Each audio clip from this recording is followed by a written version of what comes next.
Infertility are పిల్లలు లేని couples ఎవరైతే డాక్టర్ దగ్గరికి వెళ్తారో ఫస్ట్ ఆడవాళ్ళని గైనకాలజిస్ట్ ఎగ్జామిన్ చేస్తే మగవాళ్ళని ఆండ్రాలజిస్ట్ ఎగ్జామిన్ చేస్తారు. సో మగవాళ్ళలో మాకు కావాల్సిన first investigation or first test వీర్య పరీక్ష.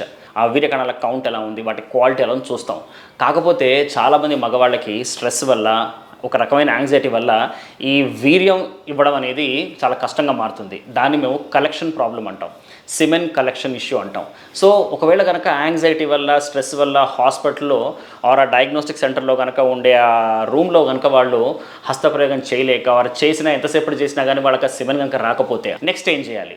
ఒకవేళ కనుక వాళ్ళకి హాస్పిటల్ సెట్టింగ్లో కనుక వీర్యం రాకపోతే ఇంట్లో కూడా వాళ్ళ హస్తప్రయోగం చేసి వాళ్ళు ఆ శాంపుల్ని ఒక స్పెషలైజ్డ్ కంటైనర్లో హాఫ్ అన్ అవర్ లోపల కనుక వాళ్ళు సెంటర్ పట్టుకొస్తే దాన్ని మేము అనలైజ్ చేయొచ్చు.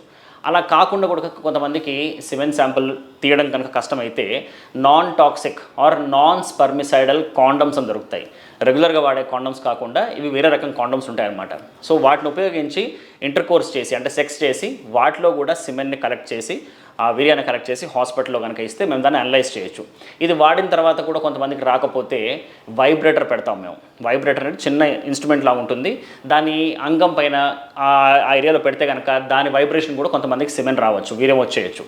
సో ఆ వీర్యాన్ని మళ్ళీ మేము పరీక్షించవచ్చు. ఇన్ని చేసినప్పటికీ కూడా కనుక ఒకవేళ పేషెంట్ వీర్యం కనుక మాకు అందుబాటులో లేకపోతే, పేషెంట్ వీర్యం కనుక ఇవ్వలేకపోతే నెక్స్ట్ మేము చేయాల్సిన ప్రొసీజర్ సర్జికల్ స్పర్మ్ రిట్రీవల్. అంటే చిన్న ప్రొసీజర్ ద్వారా మనం పేషెంట్ యొక్క వృషణాల నుంచే, డైరెక్ట్గా బీజం నుంచే ఒక నీడిల్ ద్వారా మనం ఆ శాంపుల్ తీసుకొని దాన్ని మనం ఐవీఎఫ్కి ఉపయోగించవచ్చు.